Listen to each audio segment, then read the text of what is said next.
వచ్చే ఎన్నికల్లో అధిక సంఖ్యలో ఎంపీ సీట్లు గెలిపించి రాహుల్ గాంధీని ప్రధానిని చేయడమే లక్ష్యంగా పనిచేస్తామన్నారు మంత్రి కోమటిరెడ్డి వెంకటరెడ్డి. కాంగ్రెస్ ప్రభుత్వంలో తెలంగాణ రాష్ట్రాన్ని వచ్చే 5 ఏళ్లలో దేశంలోని అన్ని రంగాల్లో మోడల్ రాష్ట్రంగా చేస్తామన్నారు.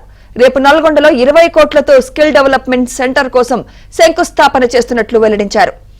నల్గొండ పట్టణంలో 300 కోట్లతో డ్రైనేజీ సమస్య తీర్చేందుకు వచ్చే నెలలో టెండర్లు పిలుస్తున్నట్లు కోమటిరెడ్డి వెంకటరెడ్డి వెల్లడించారు.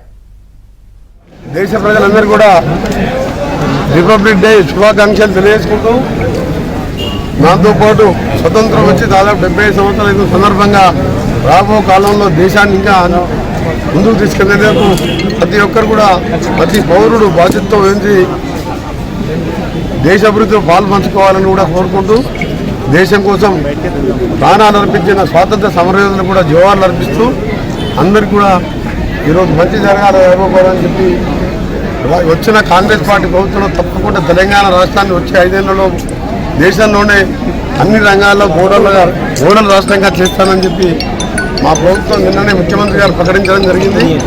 వచ్చే ఎన్నికల్లో కూడా 14 సీట్లు గెలిపించి రేపు రాహుల్ గాంధీని ప్రధానమంత్రి చేయడాన్ని లక్ష్యంగా పనిచేయాలని కూడా కార్యకర్తలు కోరుకుంటూ, అలాగే ఈరోజు నల్గొండ పట్టణంలో మన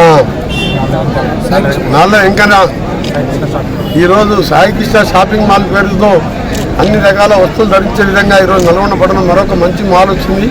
ఇప్పటికే వ్యాపార పరంగా కూడా అభివృద్ధి చెందుతున్న పట్టణంగా మారుతున్న ఈ టౌన్లో రేపు ఉదయం 11 గంటలకు 20 కోట్ల రూపాయలతోనే కలెక్టర్ ఆఫీస్ ఎదురుగా స్కిల్ డెవలప్మెంట్ సెంటర్ కూడా కలెక్టర్ గారు మేము శంకుస్థాపన చేస్తున్నాం. దాంతోపాటు నల్గొండ పట్టణంలో డ్రైనేజ్ సమస్యకు 300 కోట్లతోని వచ్చే నెలలో కూడా టెండర్లు పిలిపించి చుట్టుపక్కల గ్రామాలతో పాటు నల్గొండ కాన్స్టిట్యున్సీ నల్గొండ జిల్లాని అభివృద్ధి చేయడమే లక్ష్యంగా పనిచేస్తామని